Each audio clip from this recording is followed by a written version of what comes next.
Good evening. Welcome to HiveMeet. My name is Tino Corsetti, and we're streaming live to YouTube. This is our sixth HiveMeet, and our audiences continue to grow. We're very happy you've joined us this evening. We have a survey for HiveMeet on the VA homepage. We would really welcome you to take some time this week to fill in the survey, give us feedback on topics that you'd like to see us cover, and how you're enjoying the monthly Hive Meets that we've been scheduling. Tonight, you can type in questions during the presentation, and we'll be having a Q&A after our speaker has finished his presentation. So we're in a virtual studio. I'm in Mount Macedon, just northwest of Melbourne, and I'm going to bring on my co-host, Andrew. Andrew, welcome. Hello, Tino. Great to be live on HiveMeet again. And if you could bring up the map, the heat map for Victoria, we can still see the same three clusters spread over Victoria. There's been one additional detection just 50 kilometres or so north of the Gippsland cluster. I think it's safe to assume that that's part of the original importation rather than spread from those hives. But it will be spreading this year, and people need to be testing for mites regularly from here on in. Now, if we could have a sponsor logo, I'd like to acknowledge BQual and BTrace. They've been fantastic, and VIA recommends that everybody should consider subscribing to one of their QA programs. There's a special offer for BTrace clients who subscribe for the first year, and we'd recommend that to you. So now back to you, Tino. Thanks so much. Our guest this month is Mark Goodwin. He has been a research scientist studying apiculture in New Zealand for over 30 years, and his contributions have been recognized with several prestigious awards. He has published extensively in academic journals and authored several books, notably including The Control of Varroa with Michelle Taylor, which is essential reading for all of us. I'd like to welcome Mark and thank you very much for joining us and staying up late in New Zealand on our behalf. And as a reminder, at the end of the presentation, we'll have a Q&A. So if you have questions, please type them into the chat window underneath the screen, and we'll take those questions after the presentation. Now I'll turn it over to you, Mark. Well, hello, everybody. I'm really sorry that you've had to join the club, which the rest of the world is in, which is having to deal with Varroa in some shape or form. And what I thought I'd do tonight, at least, is give you a feel for where New Zealand was back when we had our first incursion and what we did to get everybody up to speed about it and look at some of the big issues that beekeepers faced, certainly in those early stages when Varroa turned up. So I'll take you back to 2000 when Varroa was found in the North Island. And the first thing that our government did was, and some of this will sound familiar to you, of course, from Australia now, is they stopped all hive movements. So in the North Island, if you wanted to visit your hives, to do anything, you needed a permit. So it was an absolute stopping of all movement at all, because if you're going to go for eradication, you've got to work out where it is and where it isn't, and you can't have hive movements while you do that.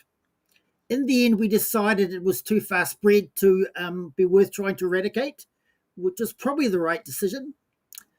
But what the government then did is put a line across through the middle of the North Island.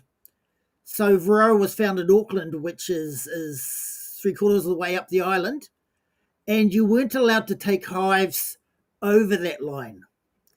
Now, it wasn't ready to stop Varroa spreading because you can't do it that way. It doesn't work that way. But at least it slowed down the spread. And the idea was to give beekeepers in the lower North Island more time to come up to speed with Varroa before they actually had to deal with it, which turned out to be quite a good move. And we had another non-movement area, which you couldn't move bees from the North Island to the South Island. And again, for really the same reasons. Fortunately, in New Zealand, our legislation is a little bit different. All this was done under the powers of the Biosecurity Act. And very luckily for our beekeeping industry, if you use the powers of the Act to affect people in any shape or form, those people who are affected can't be any worse off than the people not affected. So what that means for that, for instance, that line across the centre of the North Island, if beekeepers from the South Island used to take hives up for pollination and they couldn't, the government would pay full compensation for that.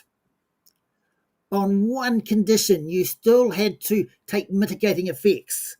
So if you couldn't take them for pollination, they would expect you to take them from honey somewhere below the line, and they would make up the difference, which worked really well, actually. And I'm not sure whether there's still any cases outstanding from way back then, but I think they've probably got settled reasonably quickly. The next thing that the government paid for was a massive education program. So what we did was we gave a series of 2-day workshops for commercial beekeepers all through the North Island. And initially we did 1-day workshops for the people in the South Island who hopefully were going to be quite a long time before they're having to deal with it. We also gave workshops for hobby beekeepers. These were 4-hour events rather than 2 days. All the way through the North Island as well. We wrote the workshops and we trained another group to deliver them all the way through. I didn't like to listen to them at the end to see whether they had how much they had changed on the way through, but it served two purposes. The first one, get everybody up to speed with what they're going to have to do, and secondly, allay the fears that the beekeeping industry had at that stage. Something new to face that they'd never faced before. And really it was reassurance, I guess, for everybody that life will go on with Varroa as it has everywhere else in the world. So education, but we could get people to relax a little bit about what they were going to have to do.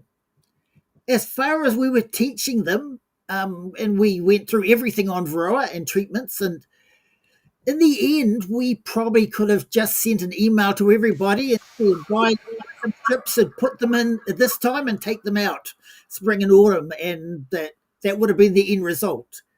So all the teaching, very useful, I guess, but in the end, the decisions were really clear for beekeepers on what they had to do and how they have to do it.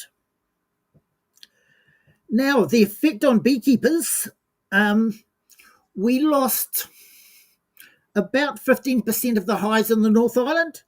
Some were hobbyists, but there are a number of commercial beekeepers who decided that, well, they really didn't want to be keeping bees. Perhaps they were near retirement, or they had small numbers and they weren't that keen.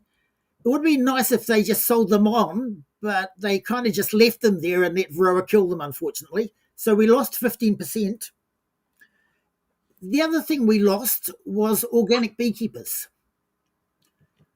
When we started in with the education, we did have a number of organic beekeepers in New Zealand, and they were really keen on the idea of staying organic and treating Varroa using organic means. The way it turned out was they couldn't. The first thing that you have to do with Varroa is you've got to keep your hives alive, and you have to do whatever you need to do to keep them alive. And although we do have organic treatments, the difficulty to start off with is it's much too complex to go straight back into using organic treatments.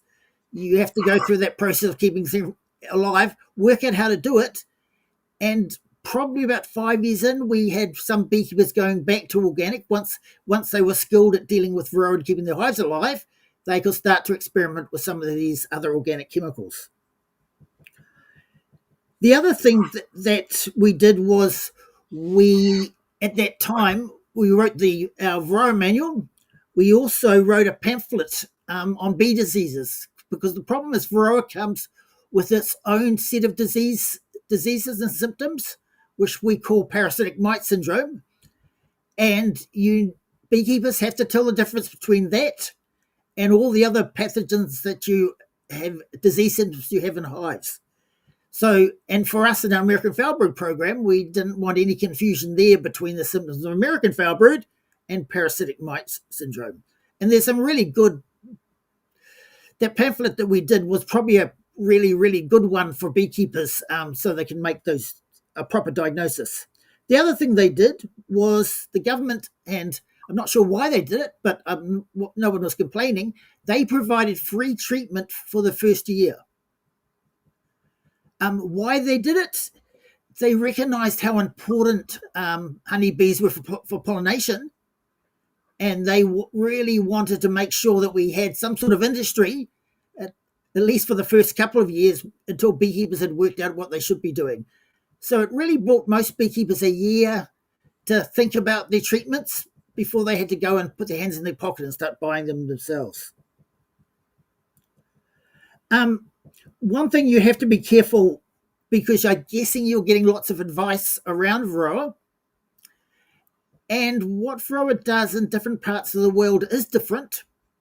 For instance, if you're in Canada, which bees do actually survive in Canada, buried under the snow in the winter, they only have to treat once a year.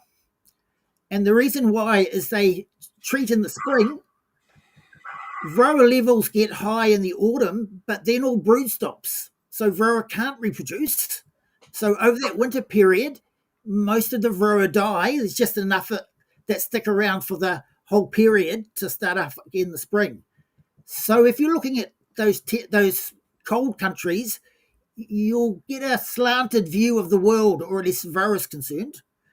New Zealand, which is temperate, although down the south, I'm not sure, it's not Arctic sometimes. But and what that means is that we do have brood through the winter. Not huge amounts, it certainly tails off, but enough to cause our problems. Now, Varroa, of course, needs brood to reproduce.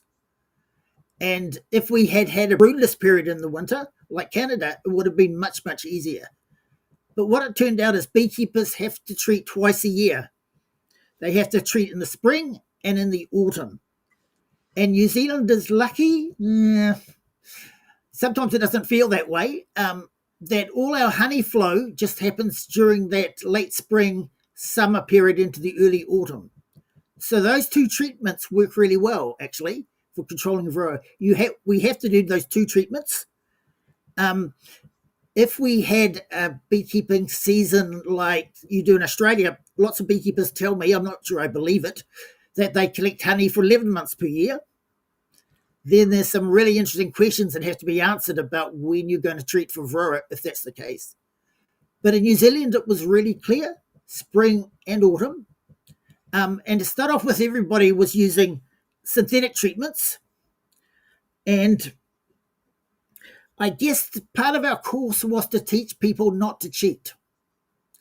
And that is, around the world, Varroa's developed resistance to chemicals very quickly, because people in some parts of Europe, for instance, they started dipping bits of cardboard or bits of wool in agricultural chemicals and putting them in hives. So you're getting variable dose of the miticide, and Varroa can build up resistance very quickly.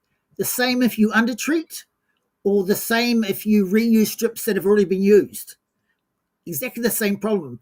And I think New Zealand is something to do with their mothers and their upbringing. I don't think I've ever found any beekeeper cheating. Despite the costs, they play by the rules.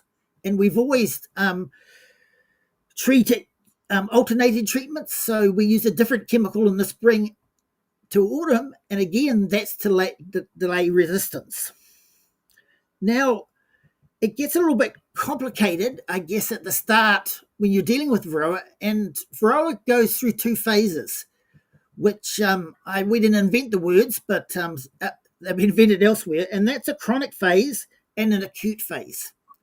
The acute phase is when Varroa first enters an area. And what the problem is you get a lot of invasion. So this is Varroa coming into your hives from outside, not just the ones reproducing in the hive, but being dragged into the hive. We don't know exactly how that happens. When Varroa was kind of in reasonable amounts of it in Auckland, we brought hives up to Auckland that were from the South Island, and we measured how many Varroa were coming in the front entrance.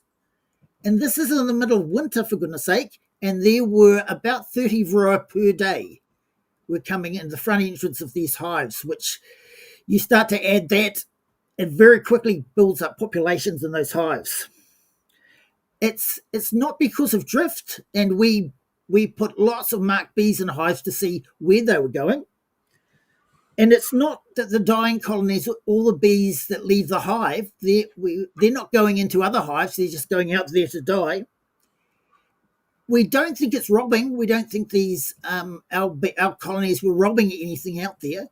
And the weird thing you do when you've got Varroa and it's killed a colony, and it's surprising, the honey's normally sitting there. It's not being robbed out by anybody. It's just sitting there, almost as though the bees don't want to touch it. So it's not robbing, and that really, we're kind of stuck for an excuse, whether it's drones that do drift over large distances, or as some people suggested, they might be transferred in flowers. I'm not sure. Drones would be my guess, the flowers, but who knows? But the point being is that you don't have to, the population biology of Varroa tells you when to treat. But in that acute phase, you've got so many Varroa coming into your hives, and now autumn, beekeepers had to treat twice. So each treatment's 8 weeks, and they then had to put another treatment afterwards, way out to 16 weeks, because of the huge number of Varroa that are coming into hives from elsewhere at those early stages when you have Varroa. Later on, they managed to just do one treatment in the autumn, but certainly to start off with, beekeepers had to treat twice in the autumn because of that invasion. And the problem is usually in the autumn. And the autumn's a problem also because drone brood, Varroa can reproduce much faster in drone brood than worker brood. So whenever there's drone brood, your populations of Varroa increase very quickly. In the spring, what happens is that the bees can breed faster than Varroa can. So if you're looking at the number of Varroa per bee in our hive during the spring, it's actually decreasing because the bees outbreed them. But what happens in the autumn, of course, the amount of breeding tails off and Varroa is still increasing geometrically. And if we're going to lose colonies, it's always in the autumn. I've never seen colonies die in the spring, and except on the occasion where people haven't treated them properly in the autumn. But 95% of colonies that you're going to lose will be in the autumn period. Now, I guess the big issue, and I'm guessing for everybody listening to this, have already been doing maths in their heads. And the big problem with Varroa is not biology, it's not treatments, it's the cost. And in New Zealand, and these are New Zealand dollars, which is pretty close to Australian these days, it's depending on whether you have a single brood nest or a double brood nest, but the cost is somewhere between $40 and $80 per hive if you go and do treatments. Now this, of course, is $40 to $80 off your whatever profit you make at that hive. And in New Zealand, certainly to start off with, that there were some beekeepers who were insolvent. They weren't making $80 per hive, and they just you can't keep bees unless you can afford to do that. New Zealand was lucky in two ways, though, because of that. We use about a third of our hives for key fruit pollination, and before Varroa, we were getting about $80 per hive. When Varroa was found, the rental fees and the growers were completely understand that they doubled. They doubled from $80 for a 10-day pollination period to $120 to $140 for that same period. So that helped some beekeepers with the costs. And the other thing we were really lucky with was Manuka honey, of course. That turned up in about 2005. And that saved lots and lots of people, not only because of the Manuka honey, but all New Zealand honey went up in price as well. And we were lucky that those two things happened. If not, we would have many fewer hives now in New Zealand than we might have had. But the money is the real thing. That's the issue here. And Varroa, I like to think of it more as an economic disease. There are many ways you can control Varroa, but the question is, which ones can you afford to do? You can trade off the chemical price for doing some cultural things, but that's just increasing your labor. And most people have gotten for we'll use chemicals, despite them knowing how to do it other ways, because they found it was the simplest and easiest to do. And I guess other thing you have to think about now is, and when I was introduced, the issue was brought up. Do you already have Varroa in your hives? Something you'll learn very soon, I guess, is that Varroa is kind of strange. You've got a colony that looks really, really strong, lots of bees, lots of brood, and you come back 2 weeks later and there's no bees and no brood, and there might be a queen walking around inside somewhere. That they just collapse so quickly. I mean, every other disease like Nosema, AFB or something, you get a sick colony and you can see a sick colony there for weeks or months even. But Varroa is just from one to the other. And at the moment you have to, and this was hard for New Zealand beekeepers, was, well, do I have Varroa or not? And can you afford to go and check every hive to make sure that Varroa's in some and not others, because you'll lose some and not others if you don't? Or what beekeepers in New Zealand had to do was, okay, we think we know Varroa's around here. It's cheaper for us to start treating than to continually being sampling to find when's the best time to do it. And the sampling, and I'm guessing you're using an alcohol wash or sugar shake, because the problem is you can't, if you look at bees, it's really hard to see Varroa. And our first introduction, we were testing for resistance. We needed jars of 300 bees, and we wanted at least 10 Varroa in each jar. And looking at the bees, we thought, this is not going to work here. This is going to be a problem. So we went and caught 3 bees with Varroa on them to put them in each jar. At least we'd have 3 bees. When we washed them in alcohol, there was 180 Varroa in each jar. So you looking, if you can see Varroa on bees, in your hive, you needed to treat probably 2 weeks or 3 weeks earlier than that. So there's the struggle of, oh, do I treat or not, or when do I start treating, or do I start treating some hives and not others? And those are really big questions because there's huge amounts of money involved in those decisions. And then you need to be thinking about economics and when to treat, i.e., once you've got a treatment program, when's the most appropriate time to do it? And for those beekeepers who have that envious 11-month honey season, then I say there's some interesting questions to be asked, because you don't want residues of controlled products, of course, in honey. There are some that do leave residues and some that don't, which helps. But they are really important questions. And that's probably the end of my time. I could talk for hours on the subject, but that's probably the end of my time, I think. All right. Thank you, Mark. We've got some questions. If I can just add one thing, and it's, again, economics. New Zealand went from 5 years into Varroa, we went from 270,000 hives to 1 million. So if you can afford to control Varroa, it's like the rest of the world. It's beekeeping's really not an issue, and you can imagine to expand in those sorts of distances with Varroa. It's reassuring to see, I guess, at least.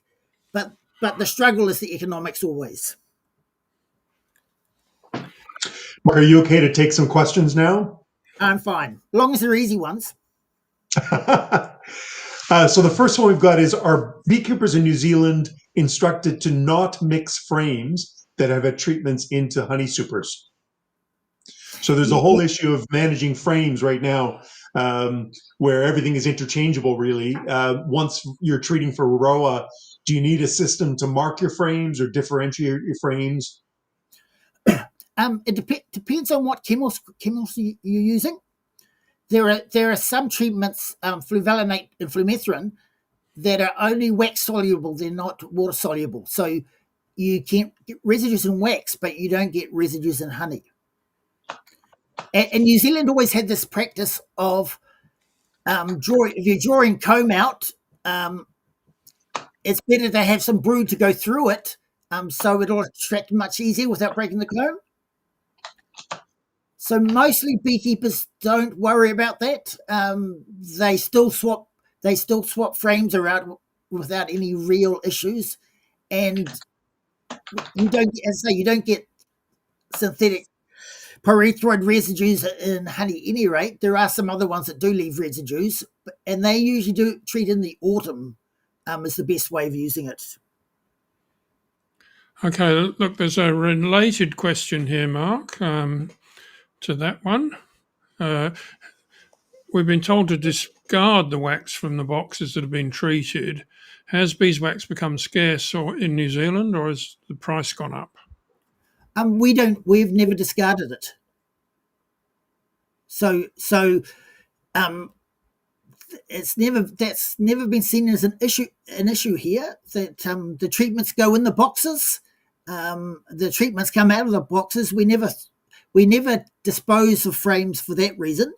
There's other reasons to do it, of course, because the cell size gets smaller. But yeah, no, we don't discard frames.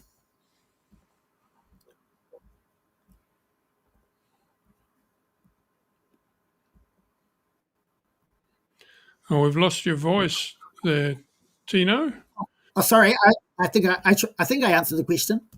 Yeah, no, you did. But Tino's asking something, and Sorry, I was on mute for a second.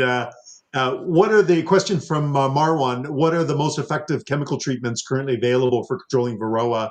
And just as sort of a related question, you talked about sort of eventually getting patterns of treatment. When you're considering your treatments, are there certain go-to chemicals or treatments that you use in spring versus autumn, or is there a pattern that develops? Yes, there is, and it's different in different parts of the world. America's taken probably the worst approach. You register one chemical, and then when you get resistance, you register the second one. And then when you get resistance, you introduce the third one. We introduce two chemicals at the same time, and this is synthetic pyrethroids, which go under the label of Bavrol or Apistan. They're very similar chemicals, and the other one is Apival, which is Amatraz. So those two lots of chemicals is probably represents 95% of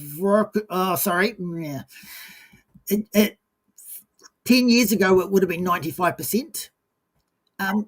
We also allow the treatment of using own use chemicals, like you can use them on your hives, but you can't go and use them on other hives. And probably one of the best ones are oxalic acid. But there's a danger with using it. I mean, to start off with, without resistance, Apistan and Bavrol are magic bullets. If you had a broodless colony and you put them in, within 3 or 4 days, all the Varroa would be dead in that colony. They're such good. And the 8 weeks is just to make sure that there's any invading mites get killed as well. And Amatraz is very similar. It's if you don't have resistance, it's huge knockdown, and probably you you're leaving it there for longer because you have to go through a couple of brood cycles so they hatch and get killed. So magic bullets, oxalic acid now, which is probably the better ones of the three chemicals we got available. There's some there's some proprietary products that have these chemicals in, and they are expensive. Oxalic acid is cheaper than sugar. The disadvantage with them is they're not magic bullets. The way that they do it in New Zealand, you'll get good control in some hives, and you won't get good control in others. So you can use them, but if you don't want to lose hives, you've got to check to make sure they do work everywhere, which is more time and concern in doing it.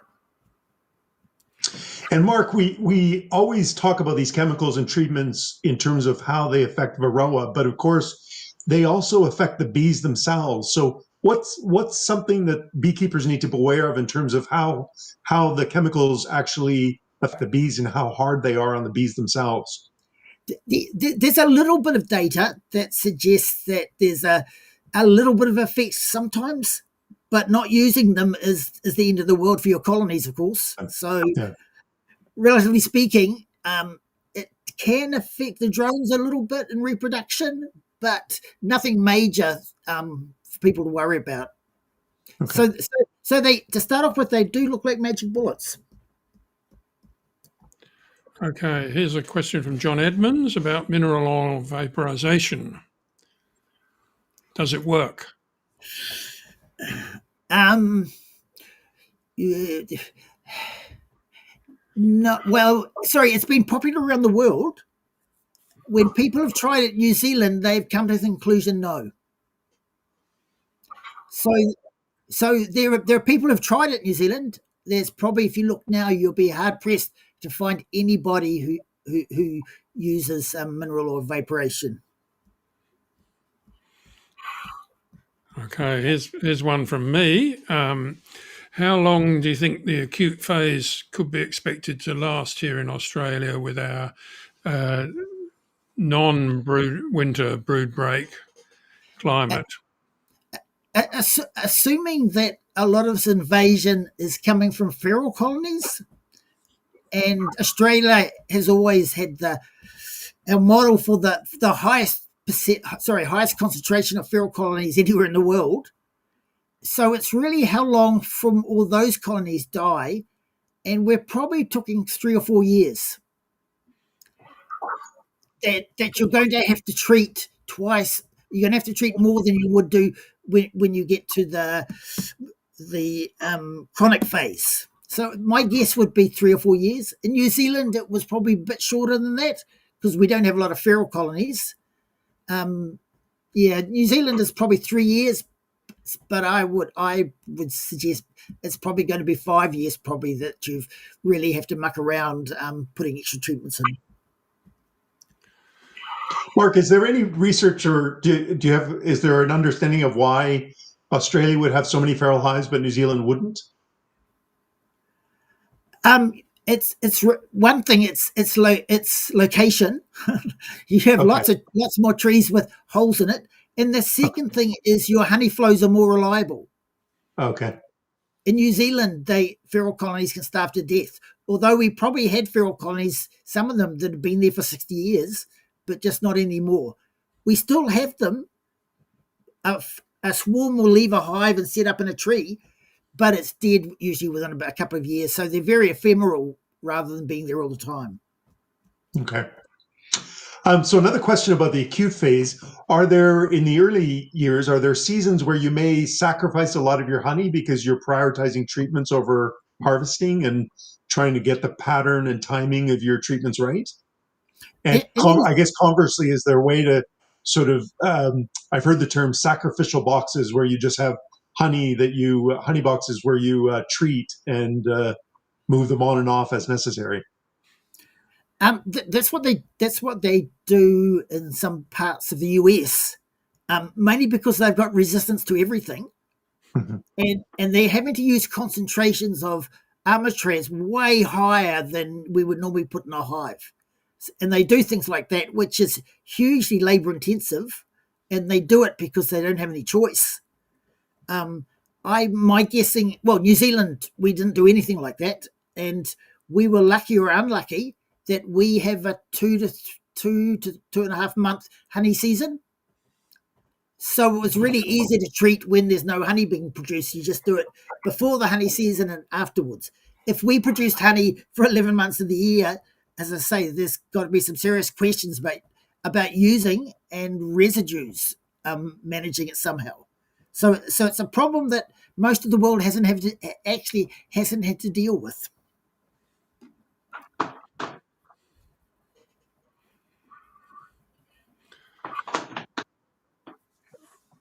And one other question is about organic treatments. Is it realistic to try and use organic treatments only? First of all, they have to be things you can use legally, of course. And I'm not sure what's available to you as far as what's been registered in some shape or form. Luckily, our legislation allowed it to be done. You can use it. However, you're going to have to put a lot more labour into it. The oxalic acid isn't a magic bullet, so you're going to have to treat, and then you're going to go through this very long process of checking each hive one at a time to see how much of the varroa has been controlled. And you can do that. All those things are doable. New Zealanders, they were desperate to stay organic, but in the end, they decided they couldn't. It wasn't a good place to start. They had to start with synthetics. Once they learned what to do and how to do it and how to manage things properly, some of them have gone back to doing organic. But as I say, the intent was there and the wish was to do it, but New Zealanders couldn't make it work for them. All right, Mark. Look, I think the questions have dried up now. So that has been absolutely fantastic. We're really grateful to you. There are a lot of wonderful insights there and a lot of food for thought for us. It's going to be a stormy path, but thank you very much for helping us with that. May I add something? If I've got time? Yeah, sure. Go ahead. Minutes. We got it.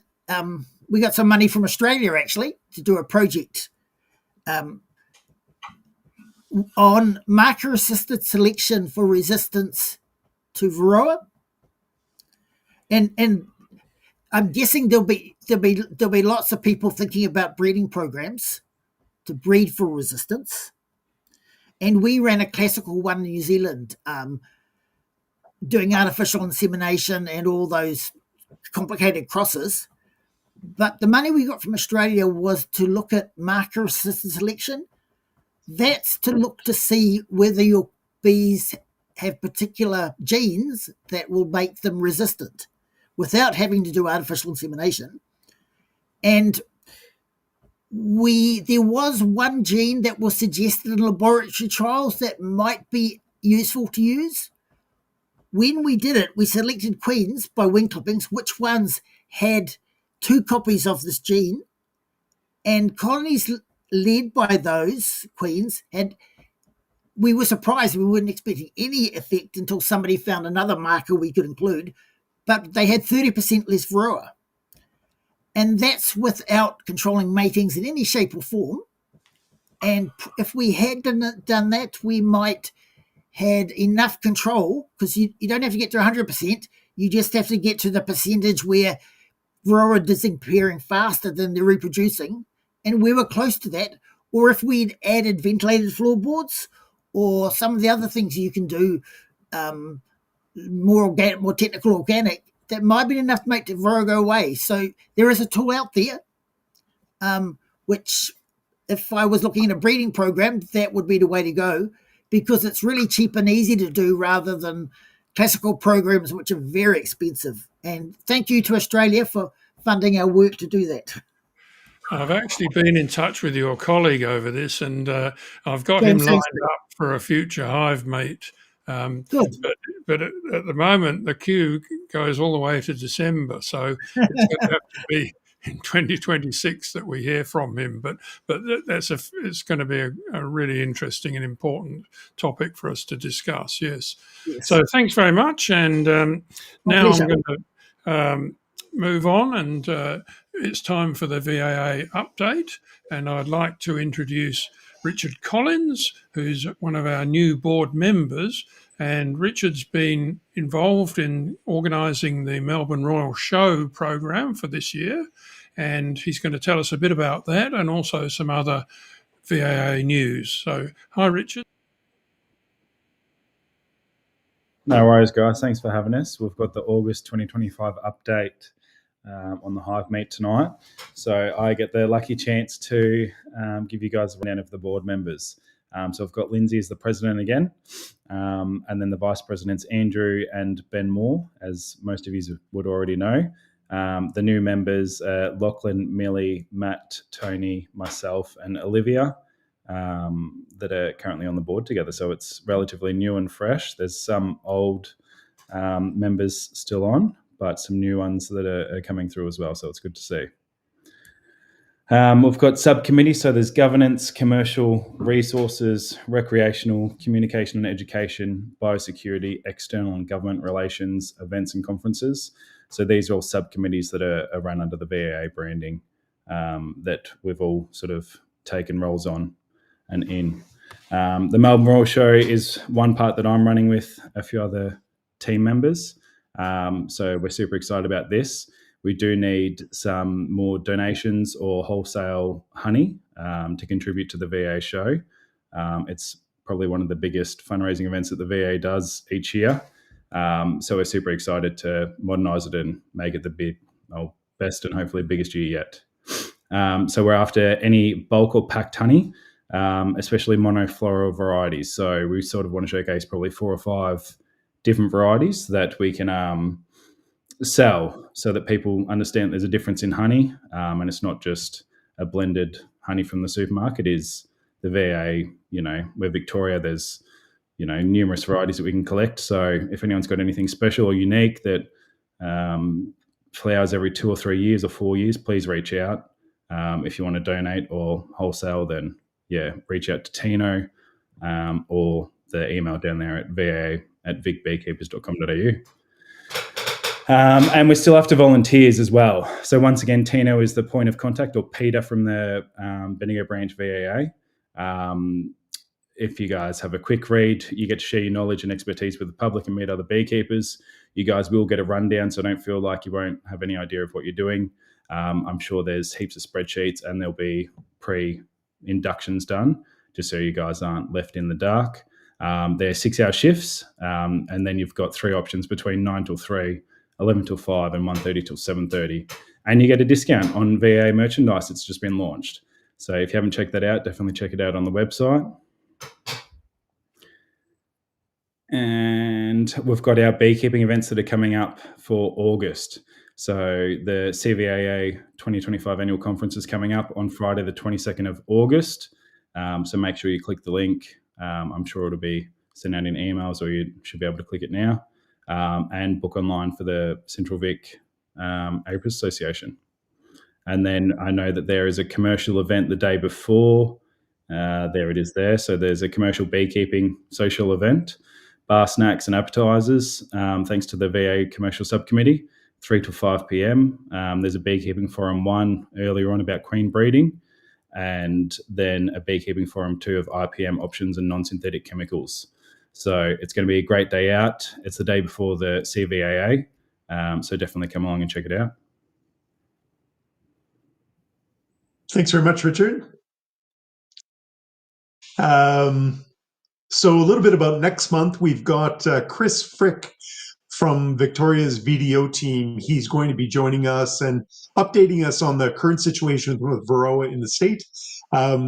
Chris and the VDO team are up at the almond pollination right now. So he'll also share his insights in terms of what we've learned and what we've seen at almond pollination for 2025. Chris has managed and kept bees all over the world, so he's a fascinating and interesting speaker. So we're looking forward to that. I want to thank you again for attending tonight and participating in HiveMeet. And just a reminder to visit the VA homepage and to fill in the survey to give us feedback on tonight's event and all the series that we've been running since March. I want to thank Mark for attending tonight and presenting a great overview of the experience of beekeepers in New Zealand. We're here as HiveMeet supporting Victoria's beekeepers as we build experience and get used to beekeeping with Varroa. And we look forward to seeing you next month. Thanks very much and good night.